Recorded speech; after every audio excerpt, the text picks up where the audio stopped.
The rumors say that Resident Evil 9 is going to be open world, which when taken at face value sounds concerning.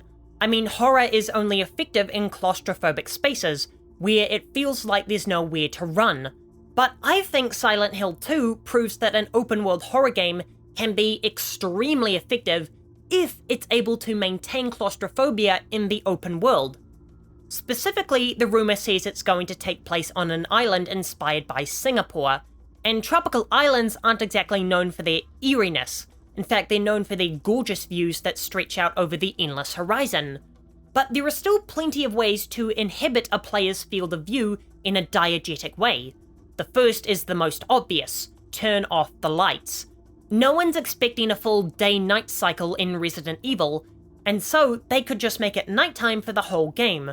This shouldn't be an issue, as even with the open world genre, I can't imagine this game being a Ghost of Tsushima-sized game, so I can't see it being jarring that the sun never rises on the island, especially if it's trying to be as scary as possible. But that's boring and too obvious an answer, and being an open world horror game gives Capcom an excuse to use areas that aren't necessarily common due to how they affect exploration. The big one is dense jungle foliage, or any other type of plants native to the region. Wading your way through a forest maze or something similar isn't all that exciting in an open world, it's just the same asset pasted over and over, blocking your vision. But what if every time you pushed past a plant, there was a chance of a zombie lunging out and grabbing you, giving you only a split second to react? You could use this type of biome as a sort of risk-reward. Putting the jungle in the direct center of the map could hinder players greatly if they choose to avoid the dense thicket, making travel arduous, whilst you could offer tantalizing shortcuts by having the player cut through the forest, with the understanding it's going to be much harder to deal with any enemies hidden within. Furthermore, just because Silent Hill uses fog as a hindrance doesn't mean you can't also use weather in a way more befitting of Resident Evil.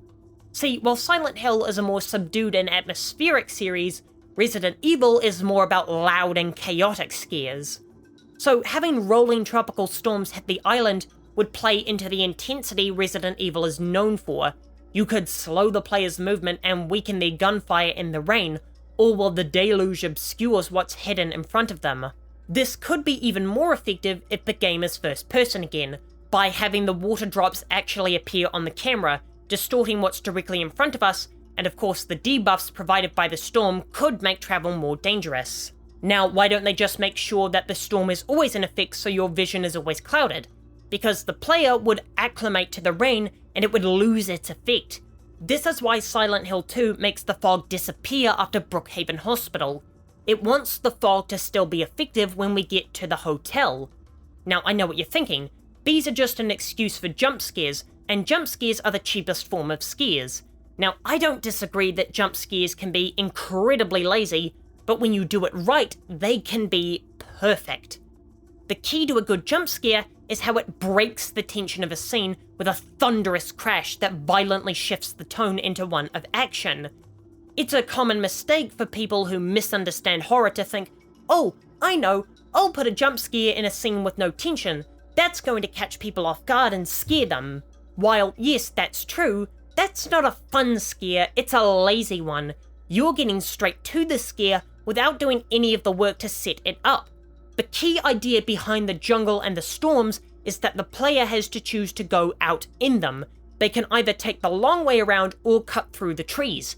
This is the player taking the risk of being scared. They're volunteering to go out in suboptimal conditions because they want to save time, and they're aware that it's possible for a jump scare to happen during these sections. They're making the choice to be jump scared, not having it randomly come out of nowhere. Something Silent Hill 2 missed out on implementing, but could be perfect for Resident Evil, is messing with reality and tricking the player into thinking something is real when it's just a hallucination. While SH2 didn't follow up on this concept, there's an easy way for RE9 to use it: poison.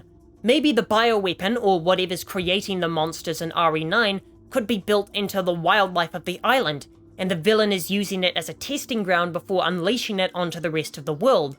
So by making the player watch out for venomous animals and poisonous plants, They could make travel scary, especially when paired with the limited visibility.